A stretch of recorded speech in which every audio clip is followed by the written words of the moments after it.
15 ஆண்டுகளுக்கு மேலாக வியாபாரம் செய்யும் சாலையோர வியாபாரிகள் வீதியில் நிற்கும் அவலம். சிங்காநல்லூர் காவல் நிலைய போலீசார் கடைகளை அகற்றியதால் சாலையோர வியாபாரிகள் வாழ்வாதாரம் இன்றி குமுறல். கோவை மாவட்டம் சிங்காநல்லூர் மற்றும் ராமநாதபுரம் பகுதிகளில் சாலையோரம் கடைகள் மற்றும் தள்ளுவண்டிகள் மூலம் பிழைப்பு நடத்தும் சாலையோர வியாபாரிகளிடம் சாலையோரம் வியாபாரம் செய்யக்கூடாது என்று கூறி சிங்காநல்லூர் காவல் நிலையம் போலீசார் கடைகளை அகற்றியதால் வாழ்வாதாரம் பாதிக்கப்பட்டுள்ளனர்.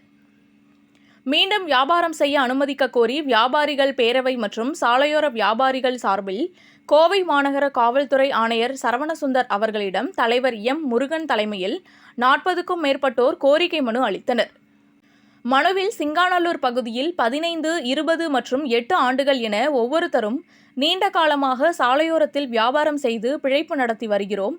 கடந்த ஒரு வாரமாக கடைகள் போடாததால் எங்கள் வாழ்வாதாரம் மிகவும் பாதிக்கப்பட்டு வீதியில் நிற்கும் அவல நிலையில் உள்ளோம்.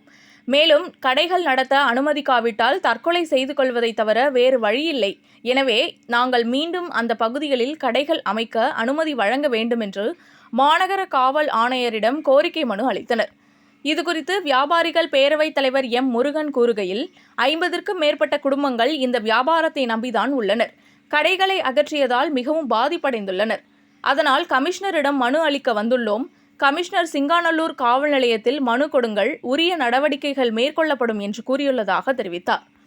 பெண் வியாபாரிகள் கூறுகையில் நீண்ட காலமாக சாலையின் ஓரத்தில் வியாபாரம் செய்து பிழைப்பு நடத்தி வருகிறோம். திடீரென வியாபாரம் செய்யக்கூடாது என்று கூறி கடந்த ஒரு வார காலமாக வியாபாரம் செய்யாமல் வாழ்வாதாரம் இன்றி மிகவும் பாதிப்படைந்துள்ளோம். மேலும் மகளிர் குழு மற்றும் வட்டிக்கு கடன் வாங்கிதான் வியாபாரம் செய்கின்றோம். இதனால் கடன்களை கட்ட முடியாமல் குழந்தைகளுடன் தவித்து வருகிறோம். எங்கு செல்வது என்ன செய்வது என்று திக்கு தெரியாமல் வீதியில் நிற்கின்றோம். மாநகர காவல் ஆணையர் எங்களின் அவல நிலையை புரிந்து கொண்டு வியாபாரம் செய்ய அனுமதிக்க வேண்டும் என்று கையெடுத்து கும்பிட்டு கேட்டுக்கொள்கிறோம் என்றனர். இந்நிகழ்வில் வழக்கறிஞர் நம்பிக்கை டாம்னிக் மற்றும் வியாபாரிகள் பேரவை நிர்வாகிகள், சாலையோர வியாபாரிகள் உட்பட பலர் உடன் இருந்தனர். அனைவருக்கும் வணக்கம். நாங்கள் ராமநாதபுரம் பகுதியில் எம்.ஆர். முருகன் வியாபாரிகள் பேரவை என்ற பெயரில் கடந்த 25 ஆண்டு காலமாக அமைப்பை நடத்தி வருகின்றோம். இங்கே வந்திருக்கக்கூடிய அனைவரும் சிங்காநல்லூர் பகுதியை ரோட்டோரத்தில் அனைத்து விதமான கடைகள், அதாவது இளநீர் கடை, டிஃபன் கடை, பெட்ஷீட்டு, ஹெல்மெட்டு, இப்படி அனைத்து விதமான தொழில்களும் செய்து வருகிறார்கள். ஒரு 4-5 நாட்களாக சிங்காநல்லூர் ஸ்டேஷனிலிருந்து கடை ரோட்டோரமாக கடை போடக்கூடாது என்று சொல்லிவிட்டார்கள்.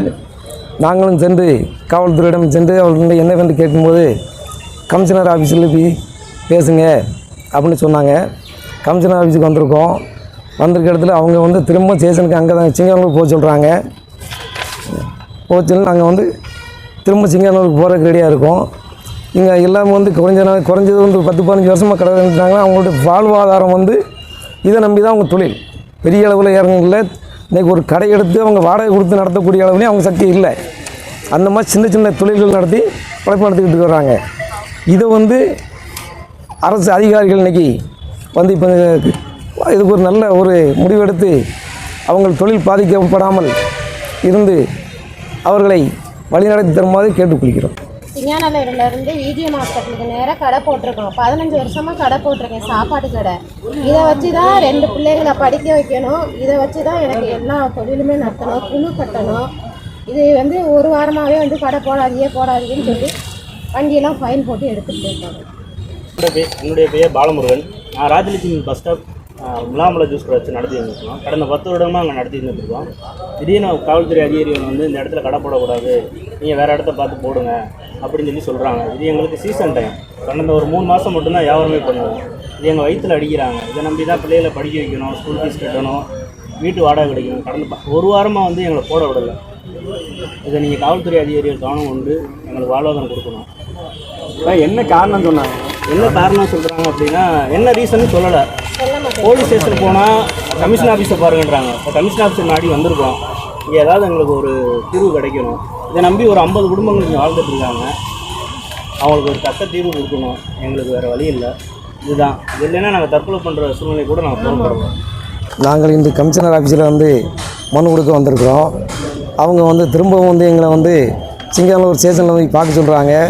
சிங்காநல்லூர் ஸ்டேஷனில் போய் பார்த்து அங்கேயும் எங்களுக்கு தீர்வு கிடைக்காத பட்சத்தில் நாங்கள் கலெக்டர் ஆஃபீஸுக்கு கலெக்டரை பார்த்து அங்கேயே மனு கொடுக்க போகிறோம். அதுவும் முடியாத பட்சத்தில் எல்லாரும் நாங்கள் வந்து கலெக்டர் ஆஃபீஸ் முன்னால் வந்து நாங்கள் வந்து அதை உண்ணாவிரத மாதிரி இருந்து அதை நடத்துறதுக்கு ரெடியாக இருக்கோம்.